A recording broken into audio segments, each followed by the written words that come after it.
রাজধানীর বসুন্ধরা সিটি থেকে যোগ দিচ্ছেন সহকর্মী সুকন্যা আমির। সুকন্যা, রমজান মাসের মাঝামাঝি এবং আজকে সাপ্তাহিক ছুটির দিনও ঈদ উপলক্ষে মানুষের কেনাকাটা কতটা জমে উঠেছে?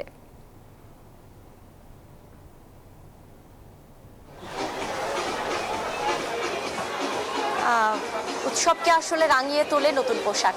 যেমনটি বলছিলাম এর আগেও, বসুন্ধরা সিটি শপিং মলে কিন্তু ইফতারের পরে ঈদ কেনাকাটায় বেশ ভিড় দেখা যাচ্ছে এবং আমরা রোজার যে মাঝামাঝি সময়টা অতিক্রম করেছি, এখন বলা যায় যে বেশ বিকিকিনি জমে উঠেছে যারা বিক্রেতারা রয়েছেন। আমি রয়েছি বসুন্ধরা সিটি শপিং মলের এই তৃতীয় তলায় এবং বিশেষ করে বলতে গেলে এই তৃতীয় তলায় কিন্তু বেশিরভাগই যারা ছেলেরা রয়েছেন তাদের ঈদ কালেকশনই বেশি, অর্থাৎ পাঞ্জাবি শার্ট, টি শার্ট থেকে শুরু করে ফর্মাল যে ড্রেসগুলো রয়েছে, পাঞ্জাবিগুলো রয়েছে, সেগুলোর চল কিন্তু বেশি। এবং বিক্রেতারা যেটি বলছেন সেটি হচ্ছে একদম গরমে আসলে ঈদটি পড়ছে এবং এই উৎসবে যাতে কারোর অসুবিধে না হয়, অর্থাৎ গরম অনুভব না হয়, সেই কারণে কিন্তু কালেকশনে তারা রেখেছেন পাঞ্জাবি এবং খুব উজ্জ্বল কালারগুলোকে কিন্তু বেছে নেওয়া হয়েছে।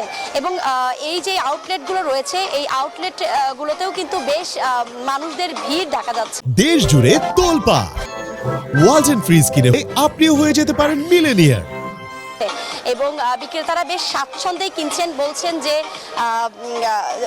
যেমনটি বলছিলাম যে উজ্জ্বল রঙকে বাছাই করছেন এবং বলতে গেলে যে ঈদের যে একটি আমেজ, যে প্রতিটি শোরুম, প্রতিটি ব্র্যান্ডে কিন্তু জমে উঠেছে এবং পরিবার থেকে শুরু করে অন্যান্য আত্মীয় স্বজন যারা আছেন তাদের কেনাকাটাতেও কিন্তু ব্যস্ত রয়েছে রাজধানী বেশি। এবং যারা ক্রেতা রয়েছেন তারা কিন্তু বলছেন যে একেতে ভিড় এবং যানজট তো রয়েছেই, তার উপরে গরম, সবকিছুকে উপেক্ষা করে আসলে তারা রাজধানীর বসুন্ধরা সিটি শপিং মলকেই বেছে নিচ্ছেন ঈদ কেনাকাটার জন্য। তো ঈদ বাজারের বসুন্ধরা সিটি শপিং মল থেকে এই ছিল আমার কাছে সর্বশেষ। ফিরছি স্টুডিওতে। সুকন্যা, আপনাকে ধন্যবাদ।